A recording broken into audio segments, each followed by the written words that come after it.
Capcom just confirmed that the Code Veronica remake crossed 2 million wishlists across digital storefronts. This milestone indicates that player demand for this remake is tracking alongside the most successful blockbuster releases in the franchise's history. To understand the scope of this project, you have to look past the name. This is a ground-up reconstruction of the year 2000 original, built entirely within the RE engine to match the standards of modern hardware. This modernization comes with a $70 day one price tag.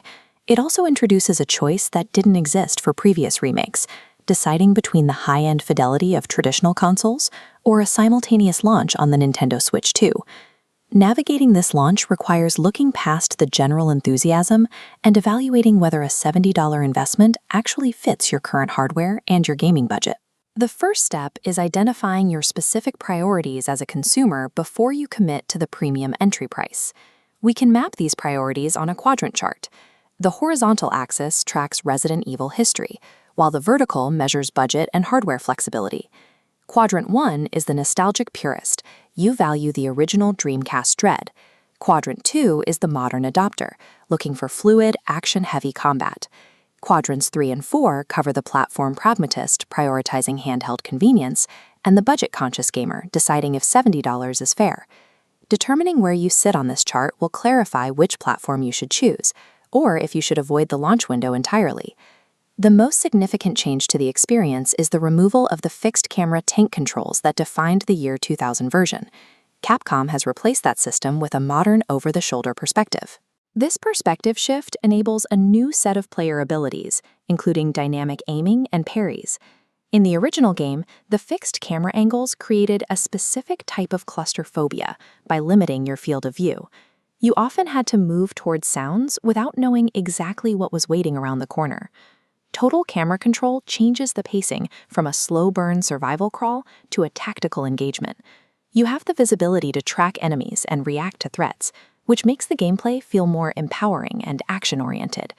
While the remake visits the same locations as the original, these mechanical differences result in a fundamentally different style of play. Because this is a simultaneous release, you have to choose between raw graphical fidelity and the flexibility of a handheld. This matrix outlines the technical trade-offs.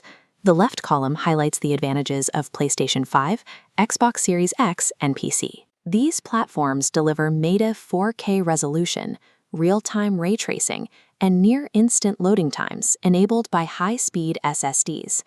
The trade-off is that you are restricted to a stationary setup for a campaign that lasts over 15 hours. The Switch 2 column targets 1080p at 60 frames per second and introduces touch-based inventory controls tailored for portable play. Selecting this version allows you to play a flagship survival horror title away from your primary television or monitor. However, achieving that portability requires a sacrifice in the game's visual rendering pipeline. Switch 2 players will see a reduction in complex environmental effects, such as high-density volumetric fog and advanced destruction physics. These demanding features are designed to utilize the higher processing overhead of desktop consoles and PCs.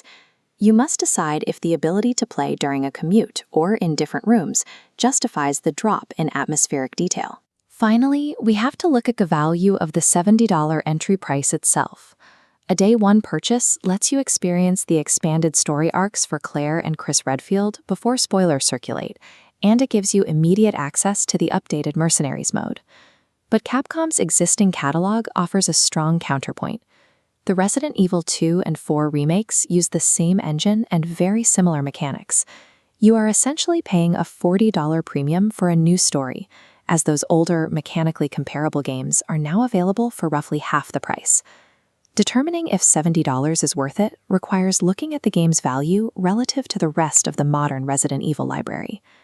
We can combine these mechanical and financial factors into a clear strategy for your purchase. This flowchart starts with your current hardware. If you only own one of these systems, the decision is made for you. If you own both a high-end console and a Switch 2, you have to decide if your priority is atmospheric immersion or portability. For players in the nostalgic or high-end categories, the PlayStation 5 and PC path is the only way to get the full visual benefit of the $70 price tag. If your gaming time is fragmented by travel or lifestyle, the Switch 2 version is the correct choice, provided you accept the graphical compromises as a fee for that flexibility. For those concerned about the budget, look at this side branch regarding the previous remakes. If you haven't played the Resident Evil 2 or 4 remakes, consider starting there. Based on Capcom's historical pricing patterns for these titles, which often see 50% discounts within 18 months of launch, waiting for 2027 will likely save you $30 or more. Making the right investment requires looking past the launch day hype and making a choice that respects your own hardware limits and nostalgic preferences.